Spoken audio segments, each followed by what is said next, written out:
আমি যখন রেকর্ড করছি তখন ফ্রান্সে গভীর রাত, ঘড়ির কাঁটা থমকে নেই, কিন্তু সময় থমকে গেছে। ভারত পাকিস্তানের সীমান্তে যুদ্ধের দামামা, আলো নয় কেবল ধোঁয়া। পাকিস্তান দাবি করেছে ভারতের হামলায় নিহত হয়েছে 3 জন নিরস্ত্র মানুষ, একজন শিশু যার হাতে ছিল খেলনা, কোনো বন্দুক না। এটাই কি সেই যুদ্ধ যেটা বহুদিন ধরে গল্পে ছিল, হাদিসে ছিল, প্রপাগান্ডায় ছিল?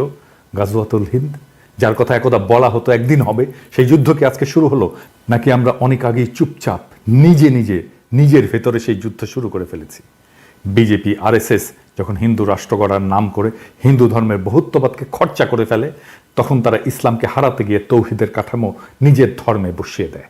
আর এভাবেই গাজওয়াতুল হিন্দ কোনো মুসলিম বাহিনীর হাতে নয়, হিন্দুত্ববাদের হাতে ভারতের ভেতরেই শুরু হয়ে যায়। এখন যারা বলবে ভারত জিতেছে, তারা হয়তো মৃতদেহ গুনছে না। কারণ এই যুদ্ধে পরাজয় মানে শুধু শত্রুর জয় নয়, নিজের পরিচয় হারিয়ে ফেলা, নিজের আধ্যাত্মিকতাকে পোড়ানো, নিজের ধর্মকে কাঠিন্যে মুড়ে দেওয়া। হিন্দুত্ব যখন অদ্বৈত বাদ দিয়ে এক পথে হাঁটতে চায়, তখন সে নিজেই নিজের সমস্ত পথ হারায়।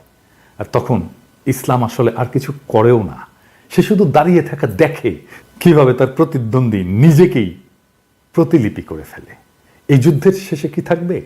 ভবিষ্যৎ হয়তো বলবে এই অঞ্চলে একদিন এমন এক ধর্ম ছিল যার নাম হিন্দু ধর্ম, যার অসংখ্য পথ ছিল, দেবতা ছিল, রূপক ছিল, নারী শক্তির পূজা ছিল, কিন্তু সে নিজেই নিজের শরীর পোড়ায় হিন্দু রাষ্ট্র নামের যজ্ঞকুণ্ডে।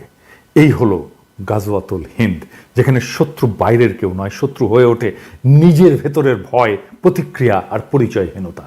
এই হলো সেই সাংস্কৃতিক সুইসাইড, যার শেষে আর ধর্ম থাকে না, থাকে শুধু রাষ্ট্র। আর সেই রাষ্ট্রে মানুষও থাকবে না, থাকবে শুধু বিজয় লিখে রাখা এক শূন্যতা, এক ঐতিহাসিক পরাজয়, যার শুরুটা ভারতের হিন্দুত্ববাদীদের হাতে, যারা হিন্দু ধর্মকে বিজয়ী করতে গিয়ে আখেরে তার নিজের ধর্মকেই পরাজিত করে ফেলে।